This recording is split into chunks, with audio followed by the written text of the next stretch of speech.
강아지 성격을 망치는 이 행동, 바로 복종훈련입니다. 정확하게는 강압적인 방법으로 훈련하는 것입니다. 저는 과거에 유리에게 강압적으로 대한 적이 있습니다. 이유는 입질 때문이었습니다.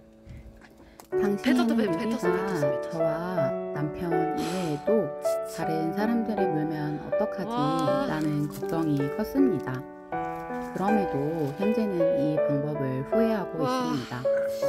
우리는 개는 훌륭하다라는 프로그램에서 강영우 훈련사님께서 강압적인 방법으로 개를 훈련하는 모습을 많이 보았습니다. 하지만 해당 프로그램에 출연하는 개들은 사람과는 같이 살 수 없을 정도의 공격성 때문에 안락사까지 고려하는 게, 혹은 점점 심해지는 공격성을 보호자가 통제하기 힘든 게입니다. 저희 유리가 저와 남편을 물었던 상황은 앞의 뉴스의 폭스테리어와는 다릅니다. 그래서 제가 말씀드리고 싶은 건, 비전문가의 강압적인 훈련은 반려견의 성격을 망칠 수 있다. 그럼에도 강압적인 훈련이 필요한 개는 있다. 보호자로서 반려견에게 강압적인 훈련이 필요하다 생각이 들 땐 전문가를 찾아가는 게 좋다. 이 세 가지입니다. 유리의 입질 관련해선 이전에 2번이나 영상에서 말씀드린 적이 있기 때문에 참고 링크로 자세한 설명을 대신합니다. 그래서 저는 비전문가인 보호자가 반려견의 훈련을 위해 할 수 있는 게 무엇일까 고민해 보았습니다. 그러다 반려견에게 좋은 보호자가 되는 방법에 대해 찾아보게 되었습니다. 이때 많이 나오는 말은 반려견을 아이처럼 대하지 말고 개처럼 대해야 문제 행동을 하지 않는다. 그리고 반려견에게 좋은 리더가 되어라 라는 말입니다. 맞는 말인 것 같기는 한데 어떻게 해야 그렇게 될 수 있는 건지 잘 모르겠습니다. 정보를 찾던 중에 비교적 메시지가 분명하고 이해하기 쉬웠던 정보 2가지가 있어서 공유합니다. 20여 년간 미국에서 개 훈련사로 일하고 계시는 케일 맥케인 훈련사님의 말씀입니다. 가족의 위계 질서에서 보호자가 반려견보다 우위에 있어야 한다는 생각은 오히려 리더십을 갖는 것을 방해합니다. 반려견에게 고압적으로 대하거나 크게 소리 지르는 방법은 좋지 못합니다. 실제로 반려견과의 관계를 발전시키는 데 도움을 주는 것들은 우리의 반려견에게 침착하고 명확하고 일관되고 공정해지는 것입니다. 또 다른 정보는 강훈련사님께서 어쩌다 어른이라는 프로그램에서 하신 말씀입니다. 반려견 훈련 방법의 차이는 그 나라 사람들이 주변과 소통하는 방식에 따라 굉장히 다양합니다. 우리가 우리의 이웃을, 가족을, 친구 등 누군가를 압박하는 환경이라면 분명히 동물도 압박하는 교육을 할 겁니다. 하지만 우리는 반려견과 오랜 시간을 살았던 사람들의 문화를 뭐든지 받아들이기에는 힘든 현실입니다. 우리가 할 수 있는 것에 최선을 다해야 합니다. 보호자님들마다 각자 할 수 있는 훈련의 능력은 다를 것입니다. 하지만 내가 반려견을 어떤 태도로 대할지 정하는 게 중요하다고 생각합니다. 여러 훈련사님의 말씀을 종합해보면 반려견에게 좋은 보호자가 되기 위해선 3가지가 필요한 것 같습니다. 뒷얘기부터 더빙 AI가 대신합니다.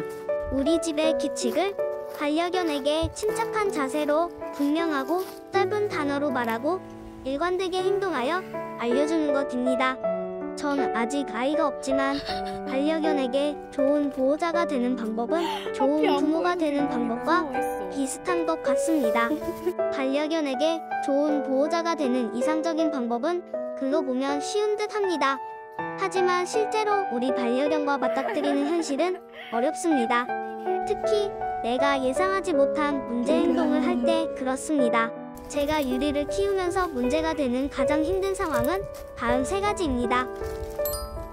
저처럼 강아지와의 일상적인 문제에 대해 고민하시는 분들께 도움이 되면 좋겠습니다. 산책을 할 때, 심장약을 먹일 때, 빗질 할 때, 이 세 가지 문제 상황에서 제가 시도한 해결책들을 공유합니다. 유리는 산책을 할 때 흥분하는 다른 강아지를 마주치면 같이 흥분하기 시작합니다. 다른 강아지가 흥분한다는 의미는 꼭 공격성을 띠는 흥분만이 아닌 신이 나서 흥분하는 것도 포함입니다. 이때 유리는 경계성 흥분을 합니다.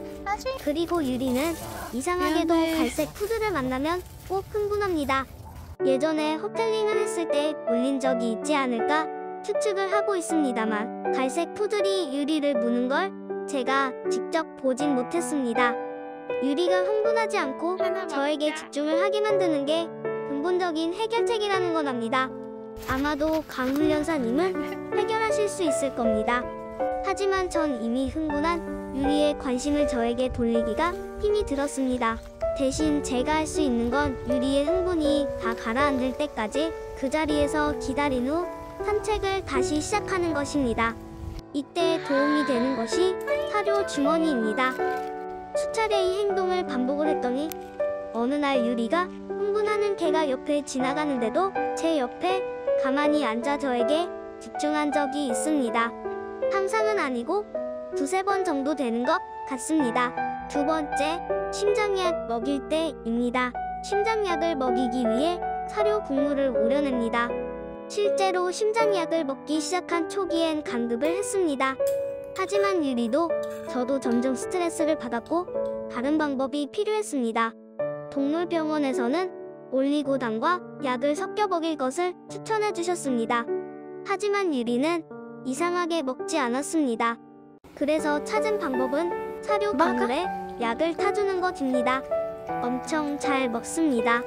건사료를 뜨거운 물로 우려내어 건더기 없이 먹이는 방법입니다. 그래도 완전한 공복은 아닌 것 같아 신경이 쓰이긴 합니다. 유리가 비교적 예민한 시간인 저녁엔 이렇게 주고 가장 기분이 좋은 시간인 아침에만 간급을 합니다. 세 번째, 빗질할 때입니다. 유리가 빗질을 싫어해서 털을 싹 밀어버렸습니다. 한동안 하루 3번 산책을 꼭 지켰지만 요즘은 하루에 2번 정도 하는 것 같습니다. 유리가 컨디션이 좋지 않은 날에 밤 산책을 거절한 적이 있었는데 그때부터 저도 갸꿀 이렇게 되어버렸습니다. 아무튼 말티즈와 같이 장모종은 빗질이 꼭 필요합니다. 미용뿐만 아니라 피부 건강 때문에도 그렇습니다. 지금과 같은 가을 날씨가 털 관리를 하기가 가장 어렵습니다. 산책만 하고 나면 마른 흙먼지와 낙엽이 많이 붙습니다. 봄과 여름에는 일주일에 한 번만 빗질을 해주어도 유지가 됩니다. 이제 가을이 되어 빗질의 빈도가 늘어나기 시작하자 불편한 심기가 쌓이던 어느 날 유리가 으르렁대기 시작했습니다. 전 으르렁을 무시하고 빗질을 하다가 결국 유리에게 물렸습니다. 그래서 유리의 털을 싹 밀어버렸습니다. 유리는 빗질을 싫어하는데 자기 몸에 털이 없는 것도 싫어합니다. 어느 정도 털이 자랄 때까지는 우울해합니다. 10여 년을 유리와 함께 살면서도 여전히 전 유리를 키우는데 어려운 점이 많습니다. 요즘 유리는 한파대비로 장만한 숭숭집에 적응하는 연습을 하고 있습니다. 전 한 마리도 이렇게 손이 많이 가는데 다둥이를 키우시는 분들은 정말 대단하십니다. 마지막으로 영상 보시고 혹시 나도 모르게 반려견에게 강압적으로 한 일이 있는지 생각해보면 좋을 것 같습니다.